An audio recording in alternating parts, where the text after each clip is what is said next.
विद्यार्थी मित्रांनो, नमस्कार. आतापर्यंत वर्ग 12 तत्वज्ञान या अंतर्गत आपण पहिलं आणि 5वं प्रकरण पाहिलं. पहिल्या प्रकरणाचं नाव आहे काहीतरी आहे पण काय आहे, आणि 5व्या प्रकरणाचं नाव आहे काय करावे आणि का. असे 2 प्रकरणं आपण आतापर्यंत पाहिले. बरेचदा मी जेव्हा झूम ॲपचा पिरियड घेतला तेव्हा फार कमी उपस्थिती असायची. कोणाजवळ नोट्स आहेत, कोणाजवळ नाहीत, कोणी नोट्स घेतल्या, कोणी नोट्स नाही घेतल्या. या सर्व कारणांमुळे आपले हे झालेले दोन्ही प्रकरणे आपण यूट्यूबच्या माध्यमातून अभ्यासणार आहोत. आज आपण पहिल्या प्रकरणावर चर्चा करणार आहोत. पहिल्या प्रकरणाचं नाव आहे काहीतरी आहे पण काय आहे. या प्रकरणाचा आढावा घेत असताना सर्वात पहिल्यांदा आपण पाहू तत्वज्ञान म्हणजे काय. आता तत्वज्ञान म्हणजे काय हे पाहत असताना तत्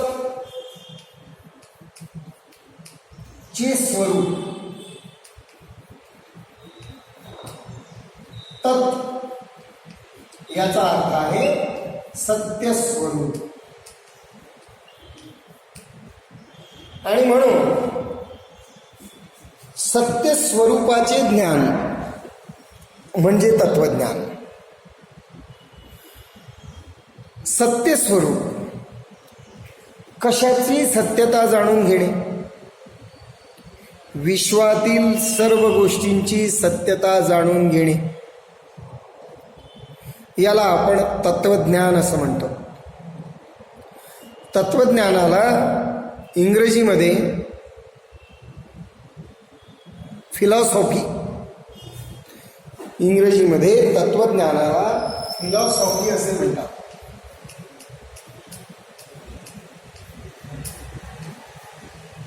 फिलॉसॉफी यामधील फिलो याचा अर्थ प्रेम आणि सोफिया याचा अर्थ शहाणपण.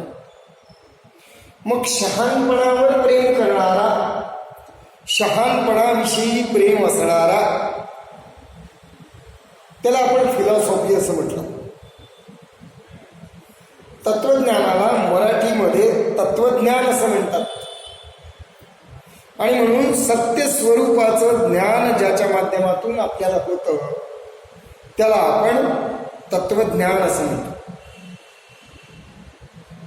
आणि तत्वज्ञानाला हिंदीमध्ये दर्शनशास्त्र असं म्हणतात.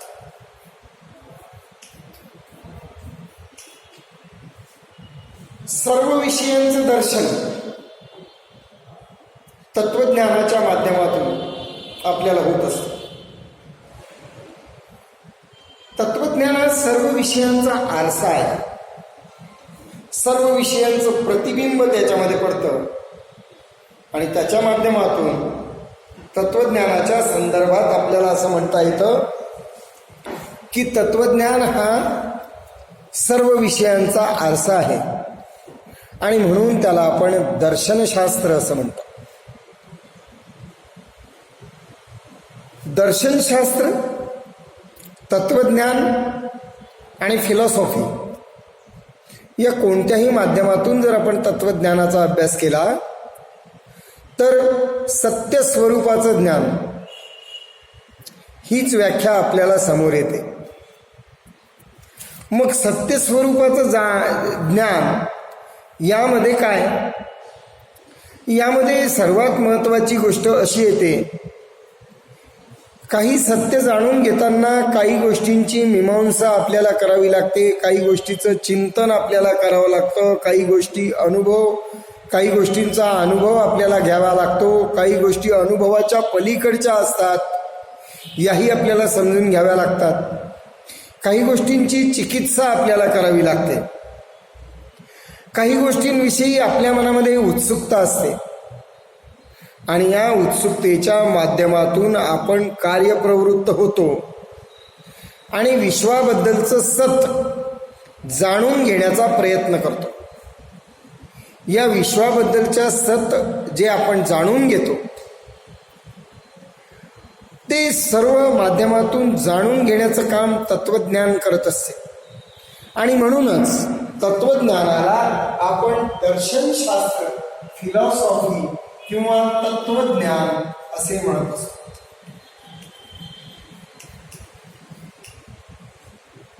सर्व विषयांचं दर्शन, सर्व विषयांचं प्रतिबिंब आपल्याला तत्वज्ञानामध्ये दिसून येते. तत्वज्ञानाची एक ठराविक अशी व्याख्या आपल्याला करता येणार नाही, कारण अनुभवाला येणाऱ्या आणि अनुभवापलीकडील सर्व गोष्टींचं सत्य जाणून घेण्याचं काम आपण तत्वज्ञानाच्या माध्यमातून करीत असतो. काही गोष्टींवर आपला विश्वास असतो, काही गोष्टींवर आपला विश्वास नसतो, पण एकदा का त्याचा आपण अभ्यास केला की आपल्याला त्याविषयीचं ज्ञान व्हायला लागतं. आणि म्हणून तत्वज्ञानामधील तत् याचा अर्थ सत्य स्वरूप जाणून घेण्याचं काम, सत्याचं आकलन करून देण्याचं काम आपल्याला तत्वज्ञान करीत असते. आणि म्हणून प्रत्येक जर भाग आपण पाहिला तर तत्वज्ञानामध्ये ज्ञानाविषयीची चिकित्सा असते, नीतीविषयीची चिकित्सा असते, आचरणाविषयीची चिकित्सा असते, दृश्य भागाविषयीची चिकित्सा असते, जे जाणवतं त्याविषयीची चिकित्सा असते. आणि त्यामुळे तत्वज्ञानाचा संदर्भ फक्त आणि फक्त वास्तव जगाशी नसून आपल्याला जे जाणवतं त्याविषयी सुद्धा असतं. मग या माध्यमातून सर्व गोष्टी जर आपण पाहिल्या तर तत्वज्ञानाच्या माध्यमातून समजून घेणे, जाणणे, चिकित्सा करणे हा सर्व भाग समोर येतो. आणि म्हणून तत्वज्ञानाचं स्वरूप पाहत असताना आणि पहिल्या प्रकरणातील सत्ता मीमांसा म्हणजे काय हे पाहत असताना आपल्याला असे दिसून येते की सत्ता मीमांसा खरोखर अस्तित्वात काय आहे आणि हे अस्तित्वात काय आहे त्याविषयी जाणून घेणे, त्याविषयी समजून घेणे याला आपण सत्ता मीमांसा असं म्हणत असतो. मग जाणणे, समजणे, मीमांसा करणे, चिंतन करणे, अभ्यास करणे, मनन करणे या सर्व गोष्टी सत्ता मीमांसेशी संबंधित आहेत. पण सत्ता मीमांसा आणि तत्वज्ञान, तर यामध्ये आपण सर्वात पहिल्यांदा पाहणार आहोत तत्वज्ञान म्हणजे काय. मग तत्वज्ञानाविषयी आपण असं म्हटलं की तत्वज्ञान म्हणजे सत्य स्वरूपाविषयीचे ज्ञान. फिलॉसॉफी म्हणजे शहाणपणाविषयीचे प्रेम, शहाणपणा म्हणजे ज्ञान, शहाणपणा म्हणजे विजडम, नॉलेज. या सर्व अर्थांनी आपल्याला तत्वज्ञानाचे स्वरूप दिसून येते. तत्वज्ञानाच्या काही व्याख्या जर आपण पाहिल्या तर आपल्याला तत्वज्ञानाचं स्वरूप जास्त चांगल्या पद्धतीने कळू शकते. त्यामध्ये असे म्हणता येईल, सर्वात पहिली व्याख्या जर आपण पाहिली तर दृश्य विश्वाच्या बुडाशी असणाऱ्या अंतिम सत्याचा अभ्यास म्हणजे तत्वज्ञान. कुठलाही विद्यार्थी ज्या वेळेला तत्वज्ञानाचा अभ्यास करायला लागतो त्यावेळी त्याला पहिल्यांदा दिलेली व्याख्या असते, पहा काय, दृश्य विश्वाच्या बुडाशी असणाऱ्या अंतिम सत्याचा अभ्यास म्हणजे तत्वज्ञान. मुलांनो, आपण जर पाहिलं तर सर्वसाधारणपणे अनुभवाच्या पलीकडे काही आहे यावर आपली श्रद्धाच नसते. बरं, का असावी? सर्वात मुद्दा महत्त्वाचा आहे की का असावी. कारण ज्या गोष्टी अनुभवाला येत नाही त्या अस्तित्वात आहेत असं का म्हणावं. म्हणून तत्वज्ञानाचं स्वरूप समजून घेत असताना ही व्याख्या आपल्याला अत्यंत महत्त्वाची ठरते. ही व्याख्या आपल्याला मार्गदर्शक आहे. कशी? आता पहा, दृश्य विश्वाच्या बुडाशी असणाऱ्या अंतिम सत्याचा अभ्यास. विश्वामध्ये जे सर्व गोष्टी, ज्या सर्व गोष्टी दिसतात, असतात, जाणवतात, भासतात, या सर्व गोष्टींचं अंतिम सत्य जाणून घेण्याची जिज्ञासा, उत्सुकता माणसाच्या मनामध्ये असते. आणि या माध्यमातून प्रत्येक व्यक्ती कार्यप्रवृत्त होतो आणि खरंच प्रत्येक गोष्टीचं अंतिम तत्व काय आहे हे जाणून घेण्याचा प्रयत्न करतो. समजा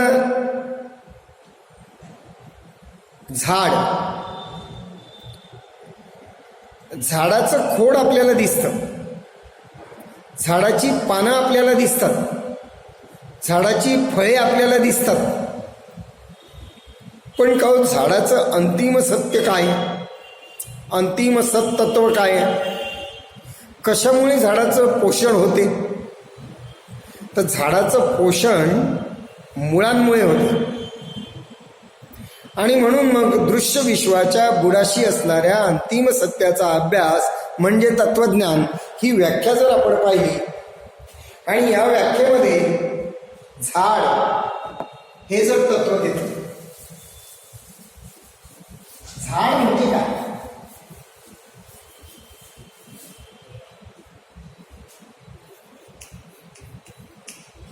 नुसते पानं, फूल,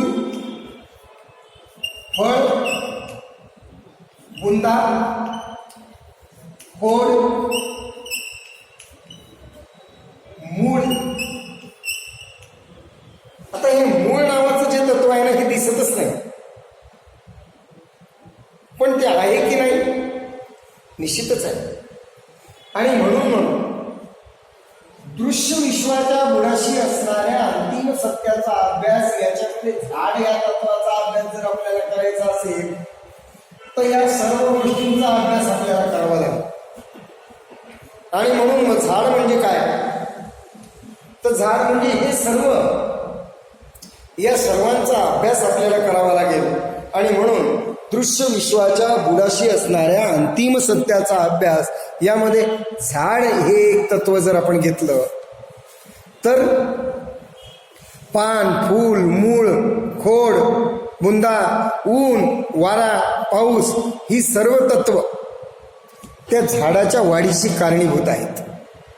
आणि म्हणून तत्वज्ञानाच्या माध्यमातून प्रत्येक गोष्टीचा आढावा जर आपण घेतला तर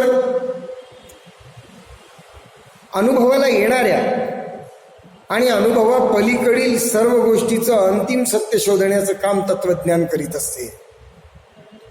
आणि या माध्यमातून दृश्य विश्वाच्या बुडाशी असणाऱ्या अंतिम सत्याचा अभ्यास म्हणजे तत्वज्ञान असं आपल्याला म्हणता येतं. आता दोन भाग बघा.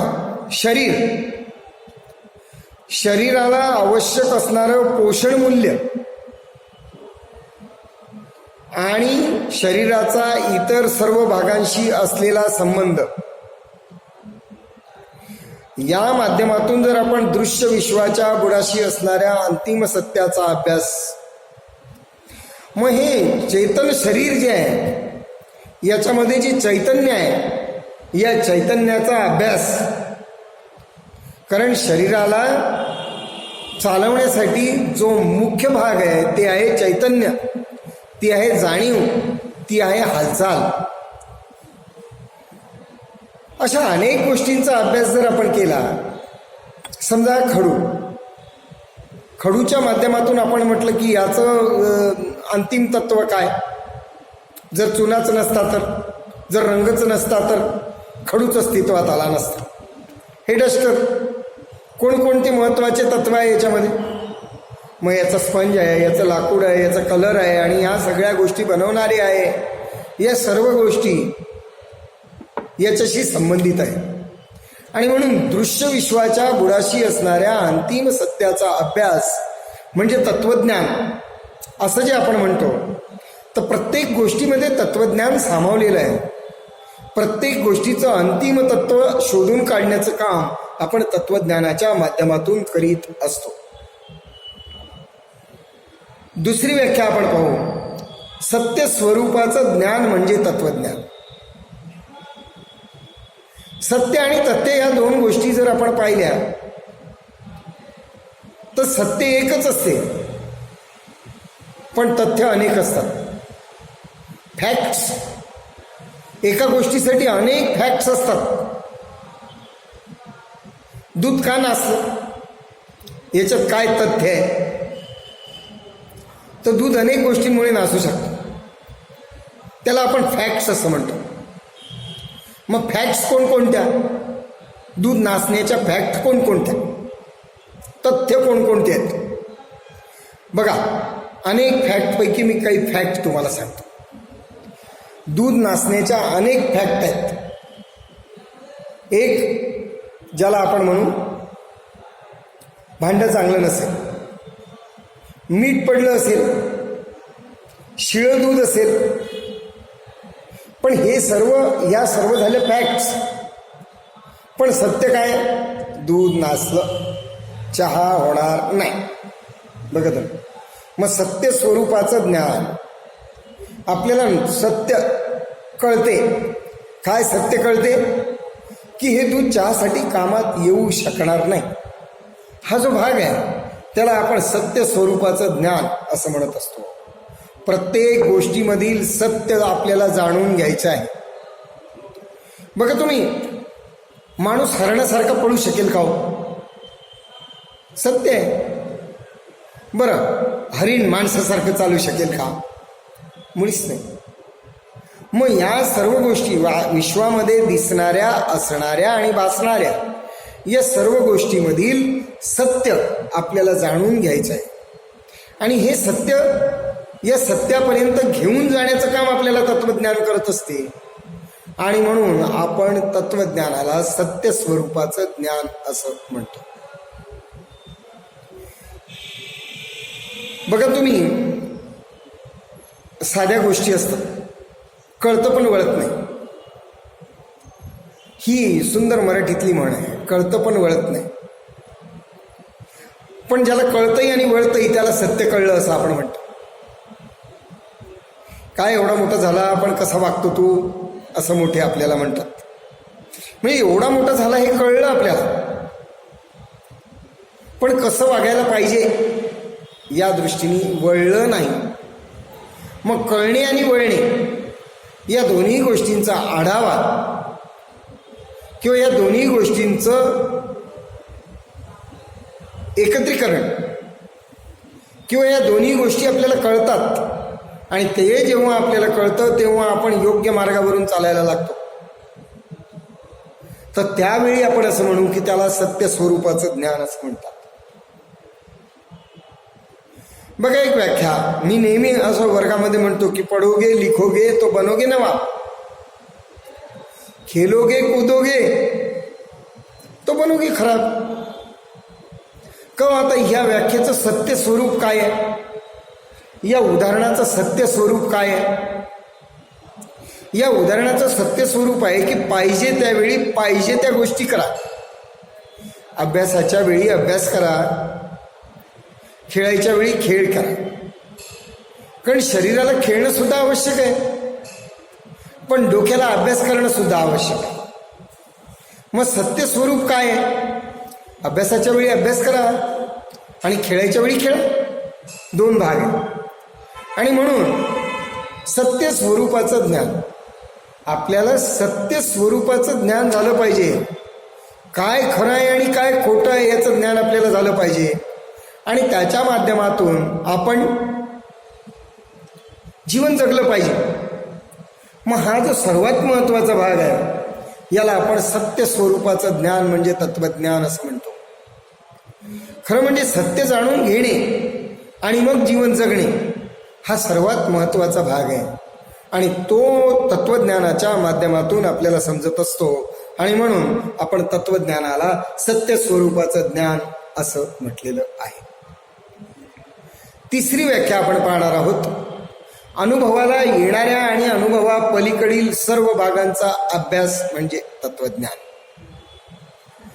आता बघा, अनुभवाला येणाऱ्या आणि अनुभवा पलीकडील सर्व भागांचा अभ्यास, यामध्ये अनुभवाला येणाऱ्या ज्या ज्या सर्व गोष्टी आहेत त्या आपण जाणतोच, पण ज्या गोष्टी आपल्या अनुभवाच्या पलीकडे असतात त्या गोष्टी विश्वामध्ये नाहीतच अशी समजूत आपण करून घ्यावी का? काही उदाहरणं सांगतो. माणसाला पंच ज्ञानेंद्रिय असतात, प्राण्यांनाही पंच ज्ञानेंद्रिय असतात.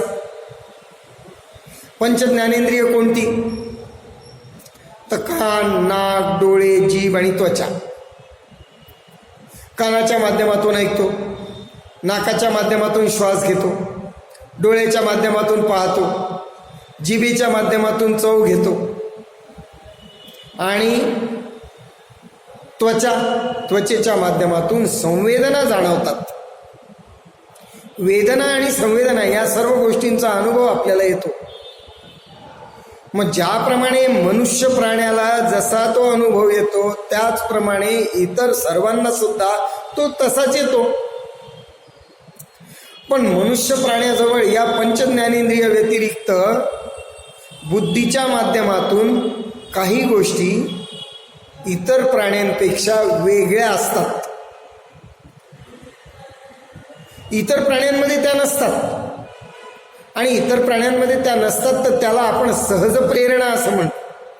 त्यांच्याजवळ सहज प्रेरणा असतात आणि मग या सहज प्रेरणेच्या माध्यमातून निसर्गातल्या काही गोष्टी ते आपल्याला सांगू शकतात. जसं की टिटवी असते, ती टिटवी पाऊस येत असेल तर पाण्याचा अंदाज ती आपल्याला सांगते. कुत्रा असेल तर तो कुत्रा गुन्हेगारांपर्यंत पोहोचतो. पण का माणसाला कितीही प्रयत्न करून हे जमणार आहे का? निश्चितच नाही. आणि म्हणून मग या सर्व गोष्टींच्या माध्यमातून जर आपण पाहिलं तर अनुभवाला येणाऱ्या आणि अनुभवा पलीकडच्या काही गोष्टी आपल्यामध्ये असतात, विश्वामध्ये असतात आणि या सर्व गोष्टींचं ज्ञान, या सर्व गोष्टींचा अभ्यास आपण तत्वज्ञानाच्या माध्यमातून करीत असतो.